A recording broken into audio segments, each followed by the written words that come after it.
Well, hello.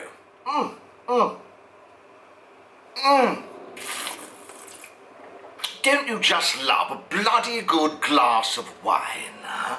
Oh, bloody glorious.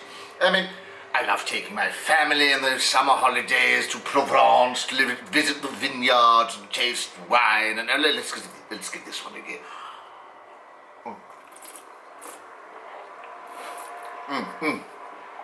Yes, I'm getting grape. I can taste the Provençal sun in there. I'm getting a little bit of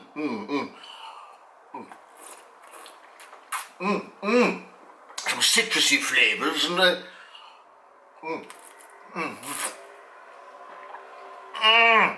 and a whole load of bullshit. No, I don't like wine. It's green tea, frankly. I don't like wine, I don't like beer, and to be honest with you, I hardly ever drink. Very, very occasionally. In fact, I went through years of not drinking at all. I just don't like the taste of it. I really don't. I don't enjoy it particularly. I have no problem with people who drink wine. I have no problem with people who drink beer.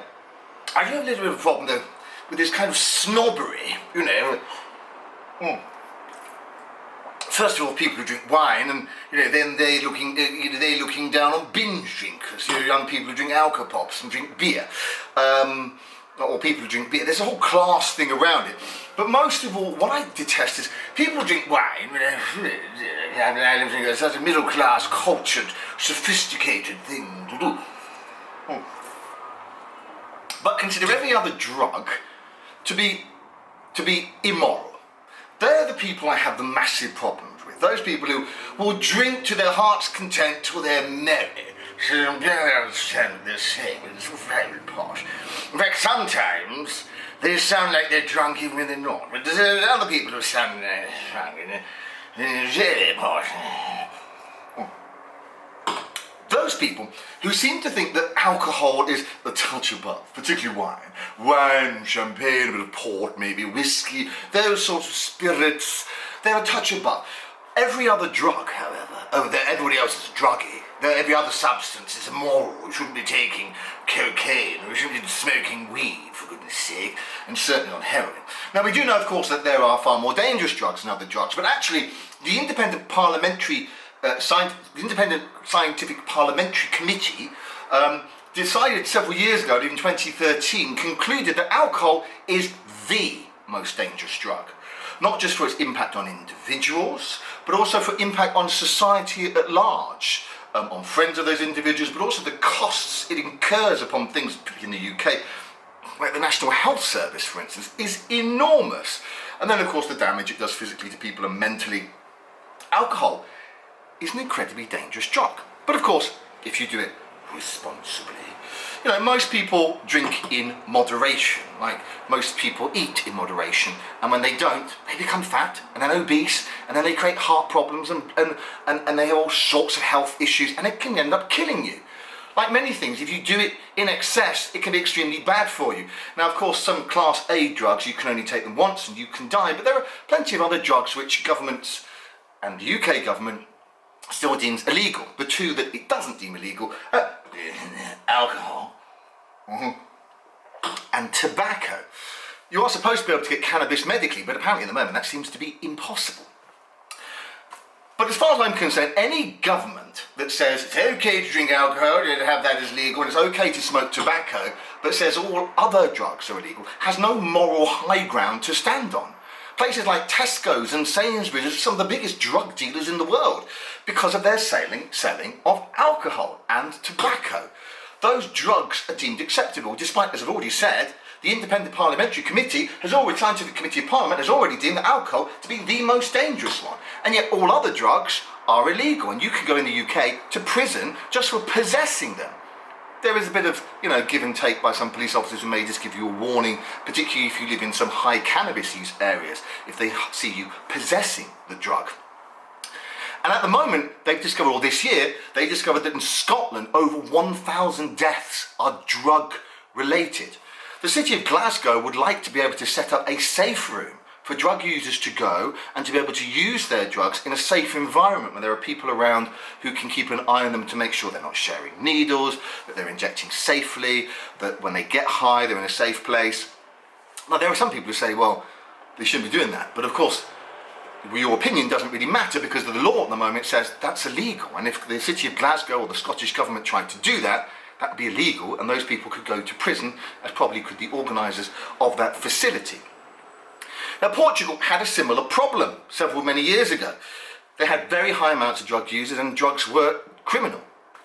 But Portugal took a very different approach to what the UK and several other countries take, which is this very hardline approach, is that alcohol's okay, tobacco's okay, but any other drugs, you're gonna go to prison, my friend.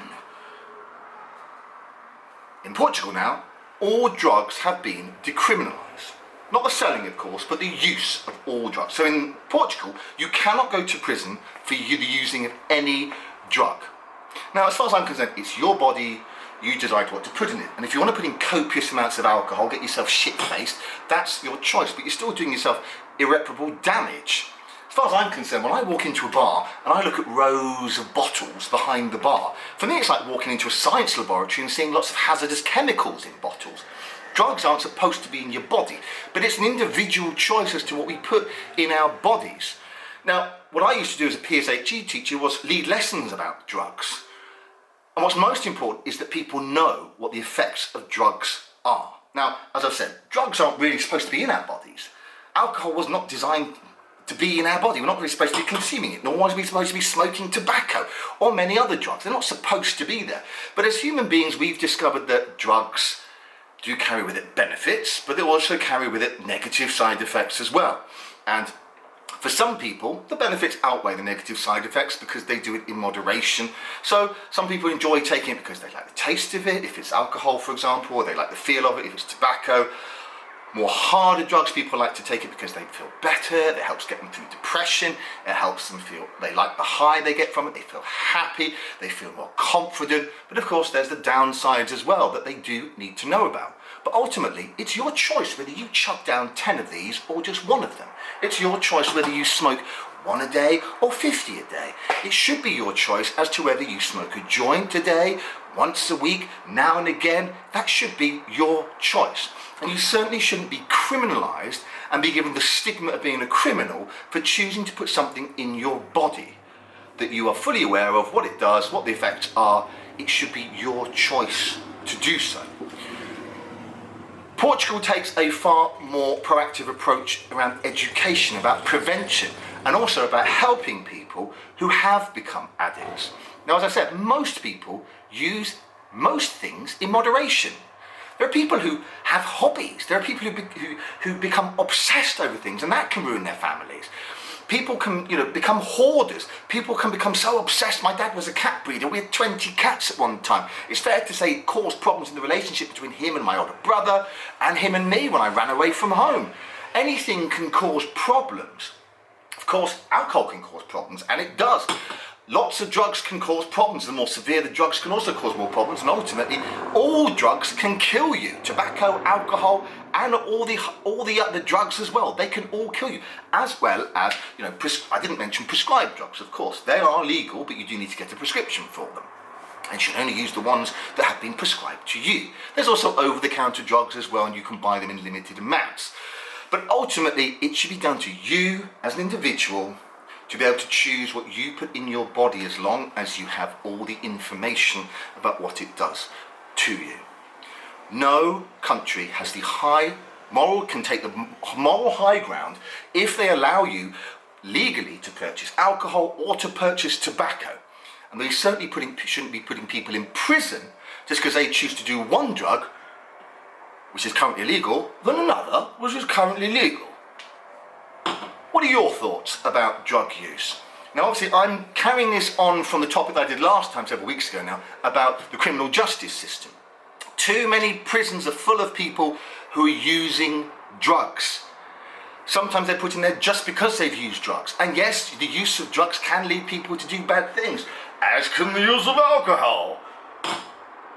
So, why are they lingering in prison, not being helped enough for their drug problem and just sometimes being made worse. And of course this week we've heard from our lovely Prime Minister Boris Johnson, who has announced that we need to put people more in prison, for more people in prison and for longer terms. What a twat. As we discussed last time, there is no evidence that harsher sentences, longer sentences and banging up more people makes society safer. If there was evidence that it did, I would be right behind it. But there isn't any evidence. There is no evidence that criminalising drugs makes society safer.